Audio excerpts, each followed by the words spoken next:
Hi everyone, welcome back to my classroom. Today's topic is material turnover ratio. It is a part of material control. It is another technique used for controlling the store's material or inventory. ഇപ്പോൾ material control ചെയ്യാനായിട്ട് use ചെയ്യുന്ന ടെക്നിക്കിൽ അല്ലെങ്കിൽ മെത്തേഡ്സിൽ ഒരെണ്ണമാണ് material turn over ratio calculate ചെയ്യുക എന്നുള്ളത്. Material turnover ratio is a technique of material control. It is a ratio of cost of material consumed during a given period to average stock during that period. It indicates the speed with which the raw materials have been consumed in production. It gives a number of times in a year stock is used up and replenished.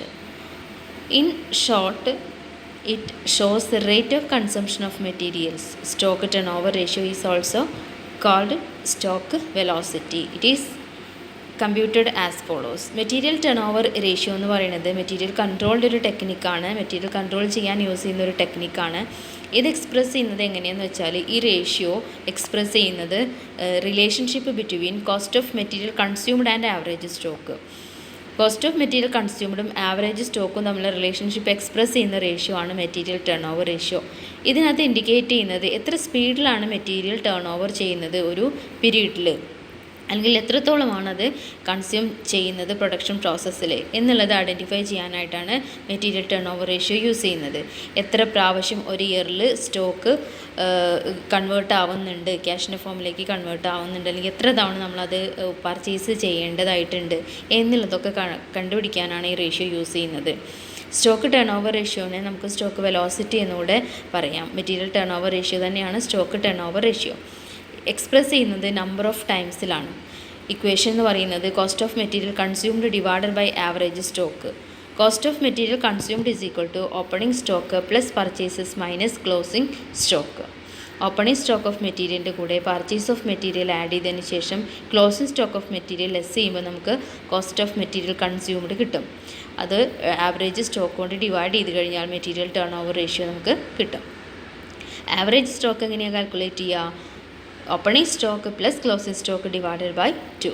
Okay, then material turnover ratio can also be expressed in days or months. ഡേയ്സിലോ മന്ത്സിലോ നമുക്ക് express ചെയ്യാം. ഡേയ്സിലാണെങ്കിൽ 365 days in a year divided by material turn over ratio. നമ്മൾ നേരത്തെ കണ്ടുവച്ച ratio കൊണ്ട് divide ചെയ്യുക. ഒരു വർഷത്തിൽ എത്ര ഡേയ്സ് ഉണ്ട് അതുകൊണ്ട് ഡിവൈഡ് ചെയ്യുമ്പോൾ നമുക്ക് എത്ര ദിവസം കൂടുമ്പോഴാണ് മെറ്റീരിയൽ പർച്ചേസ് ചെയ്യേണ്ടത് എന്നുള്ളത് നമുക്ക് അറിയാനായിട്ട് സാധിക്കും. അതുപോലെ മന്ത്സിലാണെങ്കിൽ 12 months divided by material turn over ratio calculate ചെയ്ത് കഴിഞ്ഞാൽ നമുക്ക് എത്ര മാസം കൂടുമ്പോഴാണ് ടേൺ ഓവർ ആവുന്നത് എന്നുള്ളത് കണ്ടുപിടിക്കാം. Then interpretation. A high turnover ratio that is lesser days. High turnover ratio indicate that materials are fast moving. High turnover ratio ആണ് കാണിക്കുന്നതെങ്കിൽ 6 times 7 times 5 times and high turnover ratio ആണ് കാണിക്കുന്നതെങ്കിൽ fast moving ആണ് material എന്നാണ് അതിൻ്റെ അർത്ഥം. Lower obsolescence ആണ്, lower average carrying cost and material losses ആണ് അവിടെ raise ചെയ്യുന്നത്. ലോവർ ടേൺ ഓവർ റേഷ്യോ എന്ന് പറയുമ്പോൾ മെറ്റീരിയൽസ് ആർ സ്ലോ ലേണിംഗ് ആണ്. ഹയർ ടേൺ ഓവർ റേഷ്യോ ആണെങ്കിൽ മെറ്റീരിയൽസ് ഫാസ്റ്റായിട്ട് മൂവ് ചെയ്യുന്നുണ്ട് എന്നാണ് മീൻ ചെയ്യുന്നത്. ലോ ടേൺ ഓവർ റേഷ്യോ ആണെങ്കിൽ സ്ലോ ആയിട്ടാണ് മൂവ് ചെയ്യുന്നത്. ഹയർ അബ്സോളസൻസ് ഉണ്ടാവാം, larger average carrying cost material cost ലോസസും വരാം, എക്സസ് സ്റ്റോക്കൊക്കെ വരാം. സ്ലോ ആയിട്ടാണ് മെറ്റീരിയൽ മൂവ് ചെയ്യുന്നതെങ്കിൽ, അതായത് ലോ റേഷ്യോ കുറവാണെങ്കിൽ. സിഗ്നിഫിക്കൻസ് എന്ന് പറയുമ്പോൾ material turn over ratio is useful to avoid unnecessary investment in materials. അതായത് മെറ്റീരിയൽസിൽ അൺനെസസറി ഇൻവെസ്റ്റ്മെൻറ്റ് ഉണ്ടെങ്കിൽ അത് നമുക്ക് അവോയ്ഡ് ചെയ്യാനായിട്ട് സാധിക്കും. And helps to avoid obsolescence of stock and incurring unnecessary storage cost. ഒരുപാട് കാലം സ്റ്റോക്ക് ചെയ്ത് വെച്ച് അത് കാലഹരണപ്പെട്ടു പോകുന്നൊരു സിറ്റുവേഷൻ, അതാണ് അബ്സോളസൻസ്. അങ്ങനെ ഒരു സിറ്റുവേഷൻ ഒഴിവാക്കാൻ പറ്റും. അതുപോലെ അൺനെസസറി ആയിട്ട് സ്റ്റോർ ചെയ്ത് വെച്ച് സ്റ്റോറേജ് കോസ്റ്റ് കൂട്ടുന്ന ഒരു സിറ്റുവേഷൻ, അതും ഒഴിവാക്കാനായിട്ട് സാധിക്കും. Through this ratio, it is possible to know whether materials are fast moving or slow moving. Material ഫാസ്റ്റായിട്ട് മൂവ് ചെയ്യുന്നുണ്ടോ സ്ലോ ആയിട്ടാണോ മൂവ് ചെയ്യണം എന്നുള്ളത് കണ്ടുപിടിക്കാനായിട്ട് സാധിക്കും. This ratio indicate that for how many days material remain in stock. എത്ര ദിവസം അത് സ്റ്റോക്കായിട്ട് ഫേമിൽ കെപ്റ്റ് ചെയ്യുന്നുണ്ട്, കിടക്കുന്നുണ്ട് എന്നുള്ളത് നമുക്ക് കണ്ടുപിടിക്കാൻ സാധിക്കും. It helps to determine the efficiency with which inventories are maintain. എത്രത്തോളം ബെറ്ററായിട്ട് എത്രത്തോളം നന്നായിട്ട് ഇൻവെൻറ്ററി മെയിൻറ്റെയിൻ ചെയ്യുന്നുണ്ട് എന്നുള്ളത് കണ്ടുപിടിക്കാനും material turn over ratio help ചെയ്യും. ഓക്കെ, ഒരു പ്രോബ്ലം ചെയ്ത് നോക്കാം.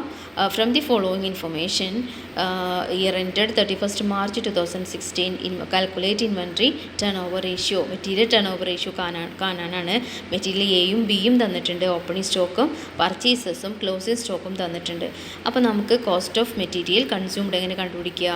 ഓപ്പണിംഗ് സ്റ്റോക്ക് ഓഫ് മെറ്റീരിയലിൻ്റെ കൂടെ പർച്ചേസ് ഓഫ് മെറ്റീരിയൽ ആഡ് ചെയ്തിട്ട് ക്ലോസിംഗ് സ്റ്റോക്ക് ലെസ് ചെയ്യാം. ഓക്കെ, അപ്പോൾ ഇവിടെ കാൽക്കുലേഷൻ നോക്കുക.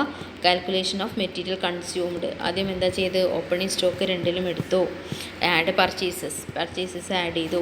അതിൽ നിന്ന് 2,48,000 കിട്ടി, 1,44,000 കിട്ടി. ഈ എമൗണ്ടിൽ നിന്ന് ക്ലോസിംഗ് സ്റ്റോക്ക് ഓഫ് മെറ്റീരിയൽ നമ്മൾ എയും ബിയും ലെസ് ചെയ്തു. അപ്പോൾ നമുക്ക് മെറ്റീരിയൽ കൺസ്യൂംഡ് കിട്ടി. മെറ്റീരിയൽ കൺസ്യൂംഡ് കിട്ടിക്കഴിഞ്ഞാൽ അടുത്തത് എന്താ ചെയ്യേണ്ടത്? ആവറേജ് സ്റ്റോക്ക് കാൽക്കുലേറ്റ് ചെയ്യണം, വേണ്ടേ? അപ്പോൾ നമ്മൾ എന്തൊക്കെ ചെയ്തു? ഓപ്പണിംഗ് സ്റ്റോക്കിൻ്റെ കൂടെ പർച്ചേസ് ആഡ് ചെയ്തു. പർച്ചേസ് ആഡ് ചെയ്തതിന് ശേഷം വന്ന് ക്ലോസിംഗ് സ്റ്റോക്ക് ലെസ് ചെയ്തു. അതുതന്നെയാണ് നമ്മൾ ഈ കേസിലും ചെയ്തത്. ക്ലോസിംഗ് സ്റ്റോക്ക് ലെസ് ചെയ്തപ്പോൾ മെറ്റീരിയൽ കൺസ്യൂംഡ് കിട്ടി. രണ്ട് സൈഡിലും മെറ്റീരിയൽ കൺസ്യൂംഡ് കിട്ടി. ഇനി നമുക്ക് ആവറേജ് സ്റ്റോക്ക് കാണാം. എങ്ങനെയാണ് ആവറേജ് സ്റ്റോക്ക് കാണുക? Opening stock plus closing stock divided by 2. Opening stock 40,000 ആണ്, ക്ലോസിംഗ് സ്റ്റോക്ക് 24,000 ആണ്, ഡിവൈഡഡ് ബൈ 2. അപ്പോൾ 32,000 കിട്ടി.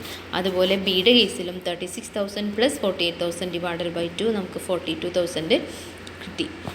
ഇനി ഇൻവെൻട്രി ടേൺ ഓവർ റേഷ്യോ എന്ന് വെച്ചാൽ സ്റ്റോക്ക് ടേൺ ഓവർ റേഷ്യോ അല്ലെങ്കിൽ മെറ്റീരിയൽ ടേൺ ഓവർ റേഷ്യോ ഒക്കെ തന്നെയാണ്. Inventory turn over ratio is equal to cost of material consumed divided by average stock. Cost of material consumed നമ്മൾ ചെയ്ത് വെച്ചിട്ടുണ്ട് 2,24,000. ഇവിടെയോ 96,000. Okay, average stock 32,000, ഇവിടെ 42,000. ഡിവൈഡ് ചെയ്യുമ്പോൾ നമുക്ക് ഫസ്റ്റത്തെ കേസിൽ 7 ടൈംസ് ആൻസർ കിട്ടും, ഇവിടെ 2.3 ടൈംസ് ആൻസർ കിട്ടും. ഇതിൽ മെറ്റീരിയൽ എ ആണ് ഫാസ്റ്റായിട്ട് മൂവ് ചെയ്യുന്നത്, 7 പ്രാവശ്യം അത് മൂവ് ചെയ്യുന്നുണ്ട്. ഇവിടെ 2.3 ടൈംസ് മാത്രമേ ഉള്ളൂ. ഇനി അത് ഡേയ്സിൽ കാൽക്കുലേറ്റ് ചെയ്യുമ്പോൾ നമുക്ക് 365 days divided by material turn over ratio that is equal to 52 days, then 159 days ബിയുടെ കേസിൽ. ഇവിടെ ഫാസ്റ്റ് മൂവിങ് മെറ്റീരിയൽ എന്ന് പറയുന്നത് മെറ്റീരിയൽ എ ആണ്. ദാറ്റ് ഈസ് 52 ഡേയ്സ് കൂടുമ്പോൾ മെറ്റീരിയൽ ടേൺ ഓവർ ആവുന്നുണ്ട്. ദാറ്റ് മീൻസ് പർച്ചേസ് ചെയ്യേണ്ട സിറ്റുവേഷനാണ്. പക്ഷേ ബിയുടെ കേസിൽ 159 ഡേയ്സ് മാത്രമേ എടുക്കുന്നുള്ളൂ. ഓക്കെ, അപ്പോൾ ക്ലിയർ ആയെന്ന് വിചാരിക്കുന്നു. എന്തെങ്കിലും ഡൗട്ട് ഉണ്ടെങ്കിൽ ചോദിക്കാം. Thank you.